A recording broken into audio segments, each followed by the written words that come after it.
Okie dokie. We are going to go over one of the FRQs from 2022.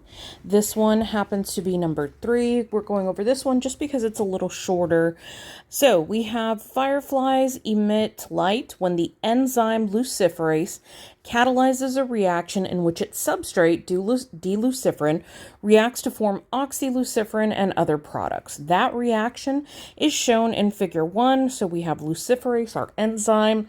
The arrow represents our chemical reaction. We have our reactants over here. Notice that ATP is necessary. Also notice that these two are basically the products of ATP hydrolysis. There's also light being released as a product, oxyluciferin, and some carbon dioxide. In order to determine the optimal temperature for this enzyme, scientists added ATP to a solution containing D-luciferin, luciferase, and other substances needed for the reaction. So notice that they've got luciferase, D-luciferin, and ATP. So that way the reaction can happen. Then they measured the amount of light emitted during the first 3 seconds of the reaction when it was carried out at different temperatures. So what we need to do first is describe a characteristic of the luciferase enzyme that allows it to catalyze the reaction. So what we're talking about is basically what lets an enzyme, or how does an enzyme do its job? And I am going to write in red for kind of notes that I'm making, and in black for what would actually be the answer.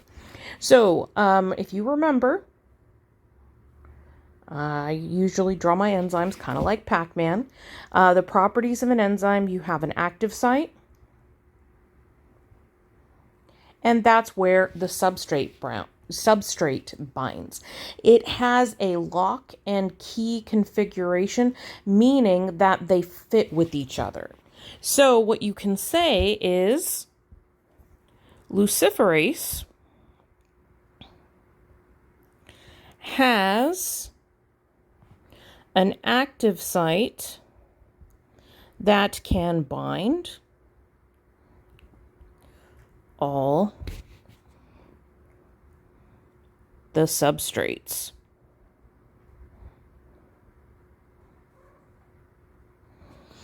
You can also say that the shape of the active site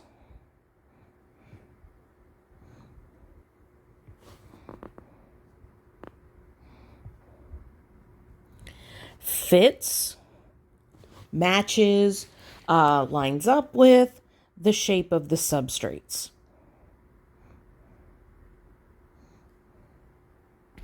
Now, remember that these are the short free response questions, and so they're only going to be 3 to 4 points each. So you're not going to necessarily have to do a ton for each different section. Then we need to identify what the dependent variable is in the experiment. And if you remember, dependent variables are always going to be what we measure. So that's what we need to take a look at. So if we go back, what are they measuring? They're measuring the amount of light emitted during the first 3 seconds of the reaction. So the dependent variable is the amount of light emitted in the first 3 seconds of the reaction.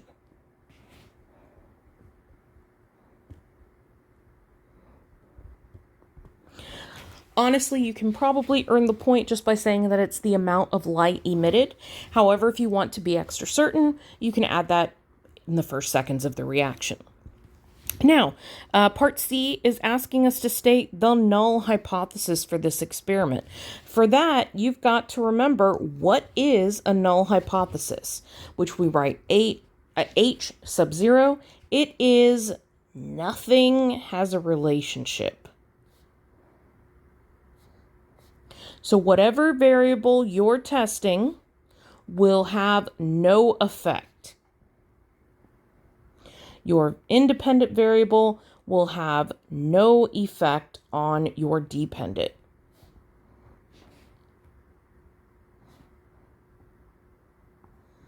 And let's put independent. So what was our dependent variable? It was the amount of light emitted. Now we need to go back and see, okay, what is the independent variable? The independent variable is the thing that we're trying to test the effect of. They want to determine the optimal temperature. So notice we carry this out at different temperatures. So our null hypothesis would be our independent variable, which is temperature, has no impact or no effect on my dependent variable, which is what I stated in part B. So my null hypothesis would be temperature has no effect on the amount of light emitted during the reaction.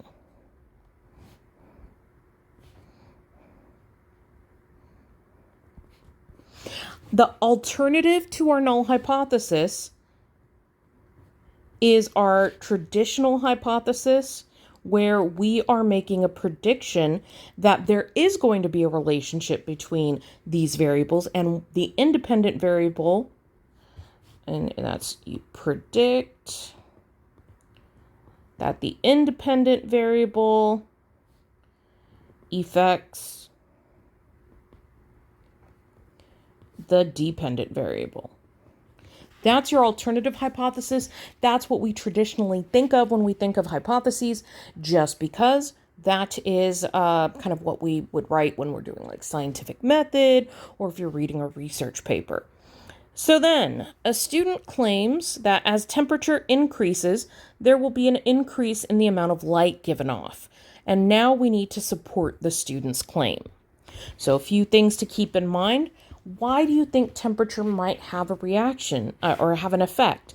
Well, this is an enzymatic reaction, a chemical reaction. And all chemical reactions, and I am going to undo that. Let's say all reactions happen faster at higher temperatures. So when you are trying to increase the speed of a reaction, whether it's catalyzed by an enzyme or not, you are going to, one of the ways that you can do that is you can add heat. You can increase the temperature. So if we're phrasing that, for all chemical reactions,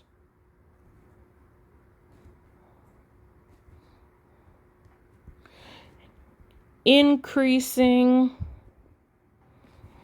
the temperature increases the reaction rate since this reaction produces light.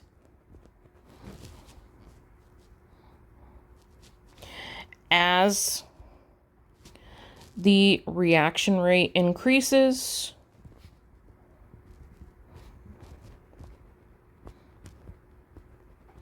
so will the amount of light.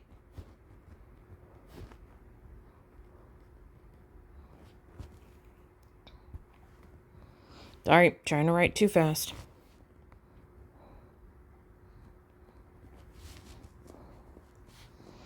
And just to be on the safe side, I'm going to say the amount of light emitted. All right, that is all 4 parts of number 3 from the 2022 FRQs. I will try to get one more video and one more question covered tonight, minimum.